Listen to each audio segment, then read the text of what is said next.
Well, it's official. Donald Trump is now the third president in U.S. history to be impeached, the other two being Andrew Johnson and Bill Clinton. Remember that Richard Nixon resigned before he could be impeached. Now, prior to the impeachment vote, there were protests across the country with thousands of people in cities across the country basically speaking out in favor of impeachment and calling on Congress to do the right thing. Now, when it comes to the actual impeachment vote, there were two separate votes, one for each article of impeachment. The first was abuse of power, and all but two Democrats voted for this. And then the second was obstruction of Congress, and all but three Democrats voted for this. Now, the only independent to vote for this is Republican turned independent Justin Amash. He voted yes on both articles of impeachment. And then when it comes to Republicans, 0 Republicans voted to impeach. So now this will move to the Senate, presumably in January, where we will see a trial take place. And the Senate will ultimately vote to either exonerate him or convict him and remove him. Now, unlike impeachment, which requires just a simple majority, this requires 2/3 of the Senate to vote to impeach. So he will almost certainly not be convicted in the Senate. And I honestly doubt that we're going to get even a single Republican vote. I'll be shocked, honestly, if we get all Democrats in the Senate to vote for impeachment, because I'm not so convinced that individuals like Joe Manchin will vote to impeach Donald Trump. So with that being said, this impeachment vote needed to happen. Although I will say this, it is frustrating because the way that Democrats handled this predictably wasn't the best, right? They're largely giving him a pass for a lot of other things that he should be impeached for that I think would have actually made a more powerful case.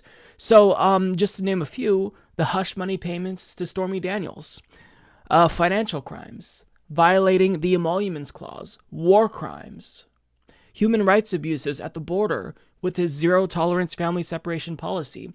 Democrats chose to focus really narrowly on this Ukraine issue, and I understand the logic strategically because they want to make sure that they narrow the scope of impeachment so that way the American people are able to grasp it. But the problem with that strategy is that ultimately it's not going to convince as many people as you're hoping, because it just allows Donald Trump to really focus his efforts on debunking anything that you say. Any evidence that comes out, well, he can just say, no, that's not true. Here's reasons X, Y, and Z. Now, if you were to get him on all the reasons why he should be impeached, right? The emoluments clause, war crimes, all of that, then it would be a lot more difficult. It's more scattershot. So he can't possibly wiggle his way out of all of that, right? And convince people that he's not guilty of all of those crimes because there's so many different things that he needs to defend. Whereas with this, Ukraine scandal, sure, it's an abuse of power, but it just gives him one thing to focus on. So this was mishandled, absolutely. And I don't think Nancy Pelosi even believes in impeachment. Because remember, we've been pushing her to impeach. House Democrats have been pushing her to impeach because this president has been in violation of the Constitution. Since the day he was sworn in, he was in violation of the emoluments clause.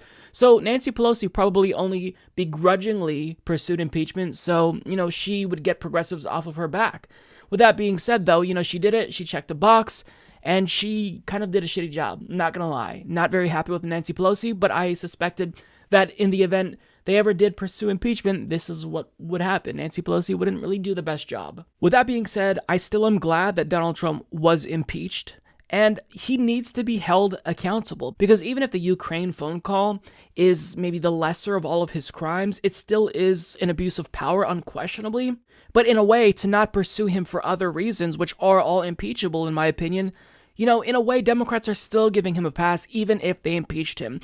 Now, what's infuriating is that they only really chose to pursue impeachment because he used his position of power to get dirt on Joe Biden, who is someone that the establishment loves. So the way that, the public might see this is, hey, they don't really care about impeachment. They're just pursuing impeachment now because Donald Trump wants dirt on one of their own. That's the way that people see it, and I think correctly so.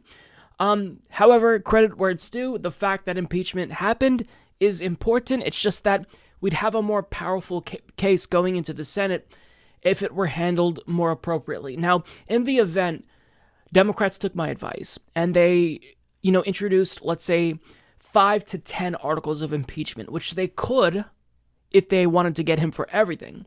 Do I think that that would lead to him ultimately being convicted and removed? I don't, because that would assume that I believe Republicans would do the right thing, and they are not going to do the right thing. I have no faith in them, and I have almost no faith in Democrats as well. The only way that we'd get 2/3 of the Senate to vote to convict is if something crazy happened and Republican senators feel vulnerable that if they voted, to not convict Trump, they would lose their seats, something like that, right?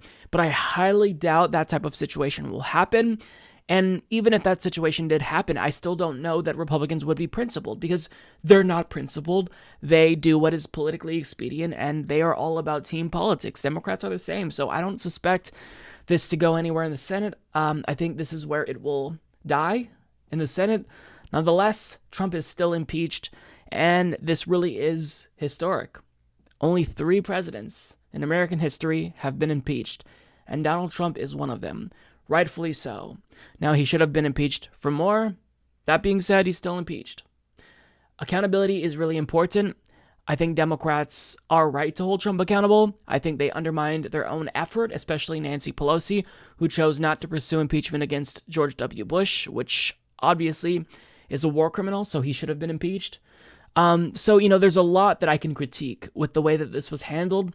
With that being said, it ends in Trump's impeachment and will likely end in the Senate, where he will not be removed. I think that that is the conclusion that everyone sees. Now, whether or not this affects him or the 2020 race at all, I don't necessarily know that that will be the case. I don't know that this will hurt him going into 2020. I also don't necessarily know that this will help him going into 2020. I think that the impact on the election won't necessarily be that large either way, but I think that the process itself matters because, this is about principle. It's about holding people in power accountable.